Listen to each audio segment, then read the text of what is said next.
I never thought I'd be excited to play a horror game, but here I am, pre-ordering Resident Evil Requiem, and I have absolutely no regrets. I recently made videos about my experience with Resident Evil 7 and Village as someone who avoids horror, but before I started this channel, I played the remakes of Resident Evil 2, 3, and 4, and I've always wondered, why do I love these games so much despite hating the horror genre? After playing Resident Evil Requiem, I think I finally figured it out. Before we start, I made a spoiler-free video on this game a few days ago where I covered the presentation, gameplay, and the first major level. In this video, I will talk about my experience going through the whole game and my thoughts on the story. Spoilers ahead. Resident Evil Requiem blends RE2 and RE7 for one half, and RE4 and Village for the other. On paper, this sounds like a disaster. RE2 and especially RE7 have a heavy emphasis on horror and tense atmosphere. RE4 and Village, on the other hand, lean toward action and spectacle. The two styles should clash, and yet somehow Requiem makes it work. And it doesn't just work, it actually enhances the experience. We start with Grace, an FBI analyst sent to investigate a murder at the Renwood Hotel. Bodies have been turning up across the country with black marks on them, and the latest victim is here. This is the same hotel where Grace watched her mother get murdered 8 years ago. Through a flashback, we see her mother Alyssa get killed by a hooded man while trying to escape. Before she dies, she hides something behind a painting. Back in the present, Grace finds it.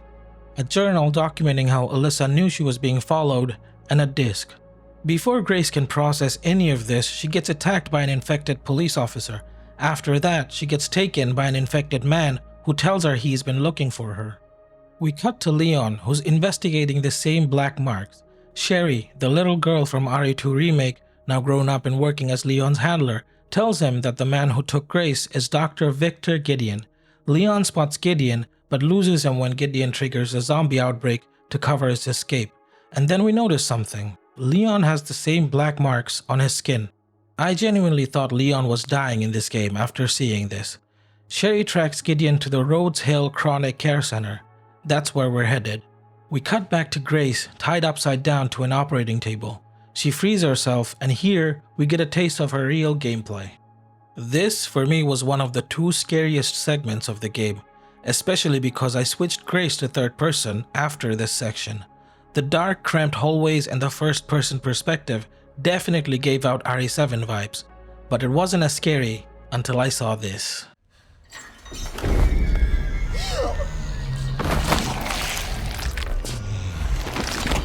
This is up there with Marguerite from RE7 and the creepy baby from RE8 in terms of monster design. We later learn that it's known as the Girl, and she is absolutely terrifying. We don't have any way to fight back. We can just run from her and hide while looking for a fuse to open a door we can escape through. We open the door, but the girl catches up to us and tries to take us away. This segment wasn't that long, but it was getting to a point where I needed to take a break because of how stressful it was. But I didn't need to, because we immediately switched to Leon. Leon fights through the care center, catches up to Grace, and shoots the girl off of her. Grace escapes, but Gideon shuts the door between them and chokes Leon out. After the two get separated, we switch to Grace. This is our first big level, and it is by far my favorite level of the game. It is massive, and there is so much to explore here. Classic Resident Evil gameplay loop. Get an item, open a door, get another item to open another door. But out of all the Resident Evil games I've played, this is one of the best levels. This is where we start to see Grace's actual gameplay style. She has very limited resources, and her melee attack is a gentle push that doesn't do any damage. We simply do not have enough ammo to kill every zombie here, so we're forced to sneak around most of the time. In terms of scariness, this level is very balanced. It's not as scary as the first section with Grace or the entirety of RE7, but it's not completely free of tension either. You can't just run around and explore. You have to be mindful of who you kill depending on where you want to go. For example, I used a total of 5 Requiem shots in this level, 2 bullets on the 2 singers and 3 on this giant monster called Chunk. I could have just avoided the singers, but I couldn't tolerate their creepy singing. To escape, we have to find 3 pieces of quartz to unlock the exit. Along the way, we meet Emily, a little girl locked behind a glass door, who tells us that the doctors gave her medicine that turned her blind. We don't have the key to free her yet, so we move on. We find the first quartz piece, and on the way to the second, we run into Gideon. He tells Grace that she's unique, and that something called Elpis can be set free through her. An alarm goes off, he says phase 2 is about to begin, and Grace runs away and hides. This is where Blisterheads start showing up. Dead zombies randomly reanimating into stronger versions of themselves. Every zombie we killed can now just get back up. They're faster, deal more damage, and are tougher to kill. The hemolytic injectors we get can permanently put them down, but these are very limited.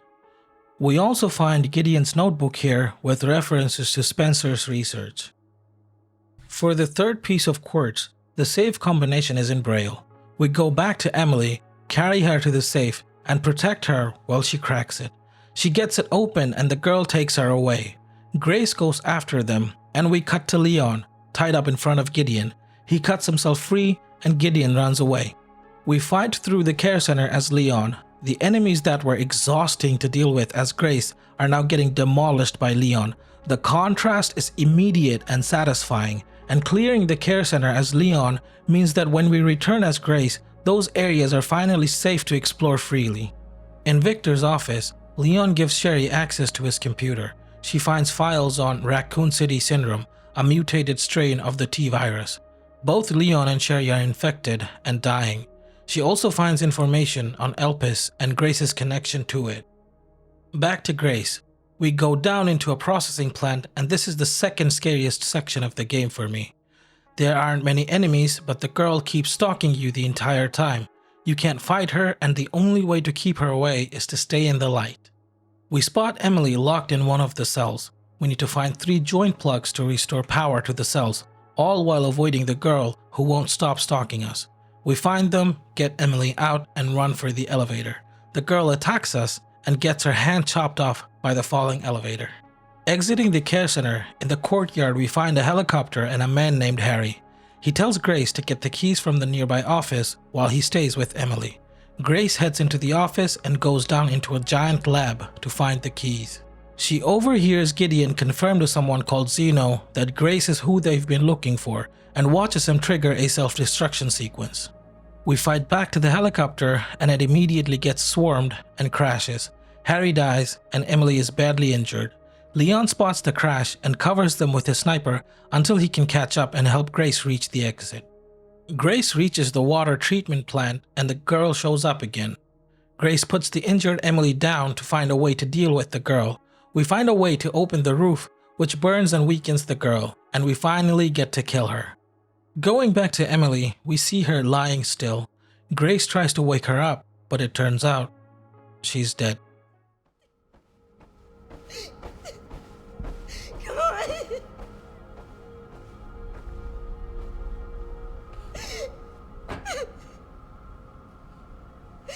Emily.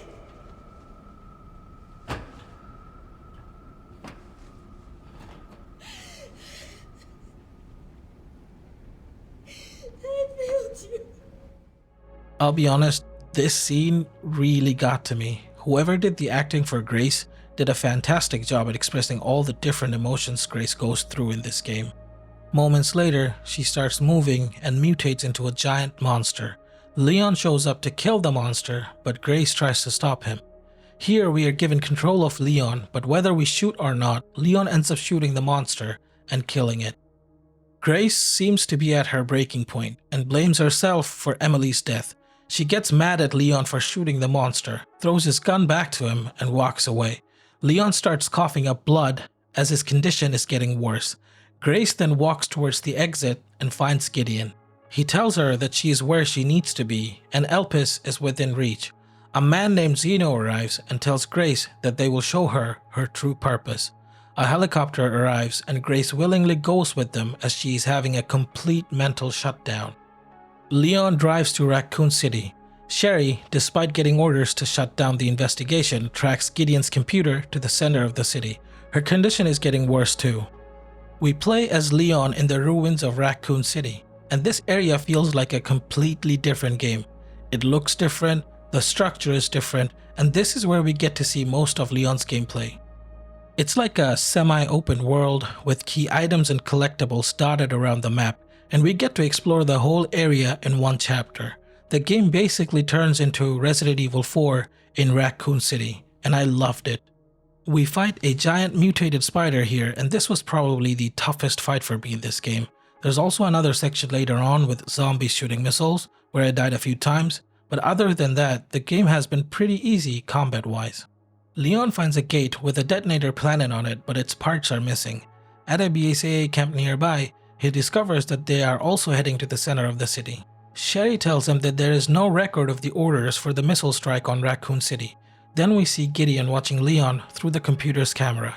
We find the parts for the detonator scattered throughout the ruins, blow up the gate, and then Leon gets a bike from a BSAA container. On the way, we see Gideon is waiting with an RPG. A set piece begins where we ride the bike, shoot infected dogs, and chase Gideon. This was such a spectacle seeing Leon jumping on rooftops with his bike. It's so stupid, but it works with Leon somehow. The man makes everything look cool. We get a 1v1 with Gideon, and he falls to his death. We then head to Raccoon City Police Department. If you've played RE2 Remake, this section hits so hard.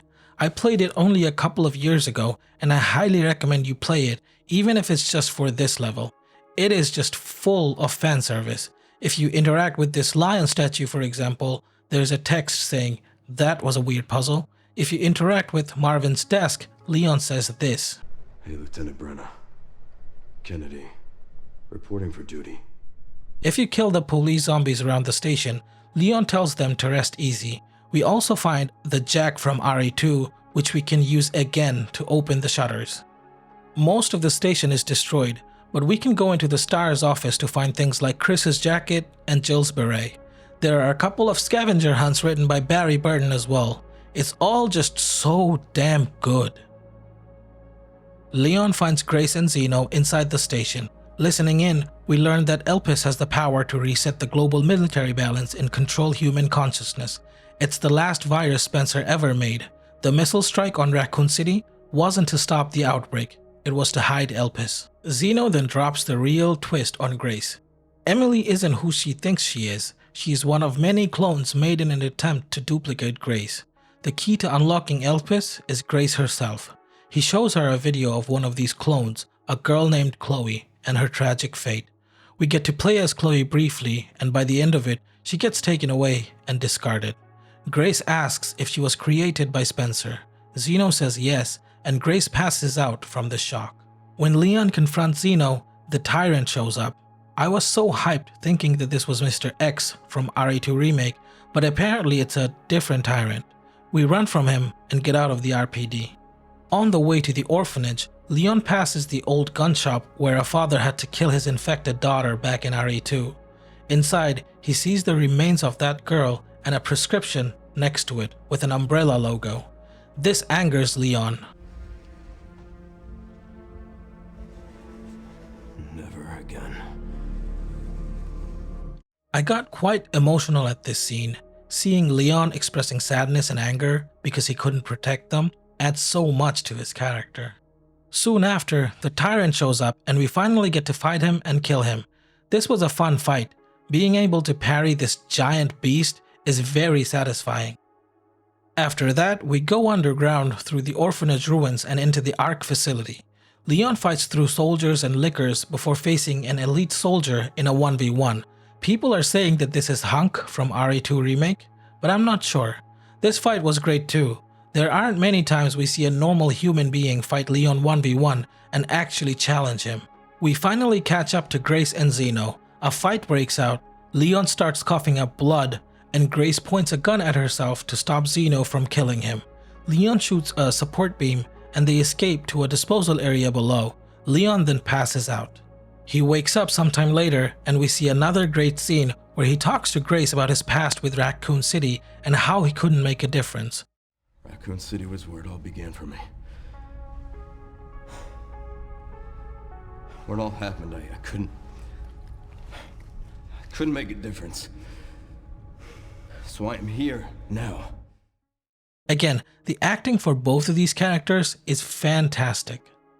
They find an exit blocked by a crane. Leon boosts Grace up into the facility. She moves the crane, finds an archive room, and inserts her mother's disc into the console.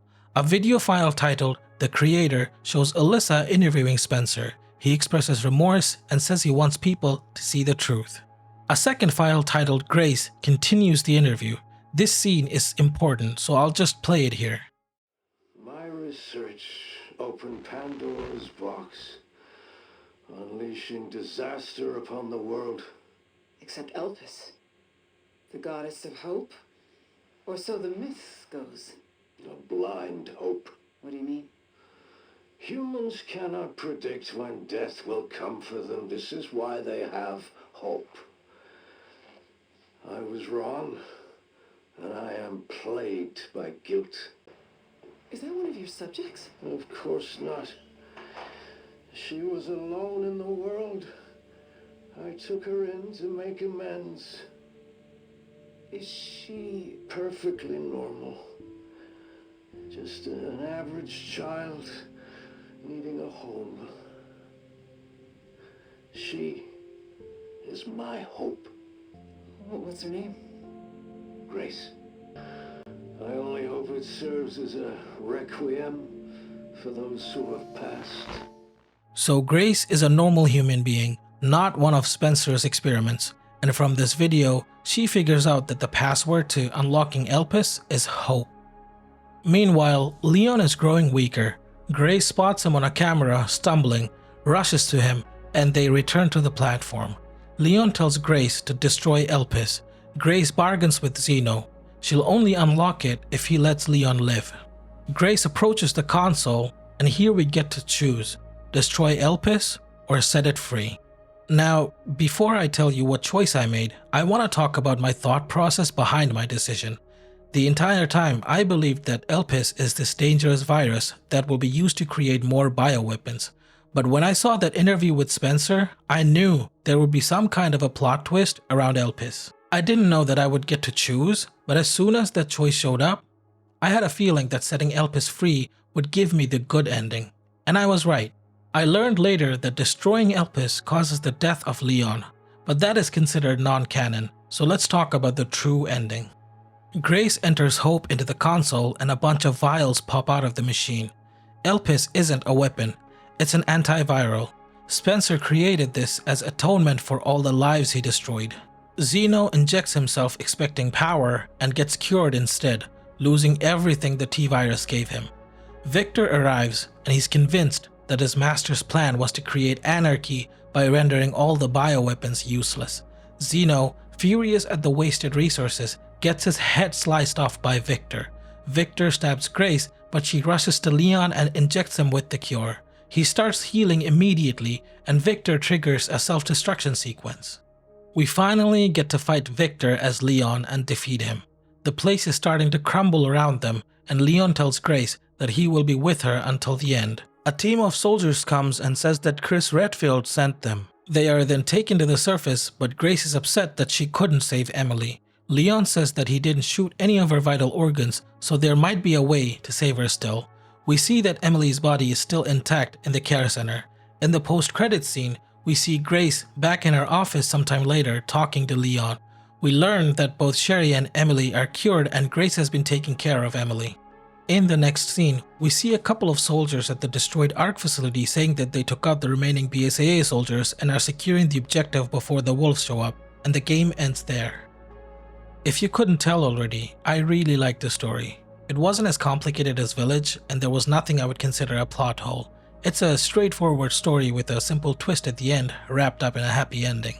The story was written in a way that a new player can understand it, but for longtime fans, it hits harder.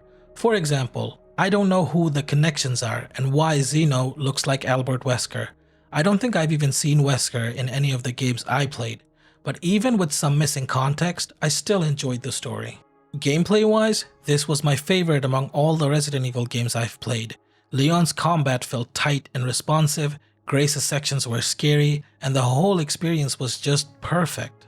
There's a good balance between great gameplay and story. The game doesn't try to be more than what it is, and I think this is why I love Resident Evil games even though I'm not a fan of horror. The gameplay first approach makes these games actually fun to play. Even though each of the games play differently, they all have a blend of great combat, excellent level design, gripping atmosphere, fun exploration, and good pacing. The main draw of these games, at least for me, is not just horror. The horror is the backdrop. Everything built around it is what makes these games excellent. A lot of games nowadays try so hard to be too cinematic or too immersive that they forget to actually be fun to play. Resident Evil never forgets to be a video game. Despite not liking the horror genre, I can confidently say that I am a Resident Evil fan now, and I'm curious to see if the older games like Resident Evil 1 or Code Veronica still hold up. If you've enjoyed this video, consider subscribing. I made similar videos talking about Resident Evil 7 and Village, and I plan on making videos on a lot more games from different genres. Thanks for watching.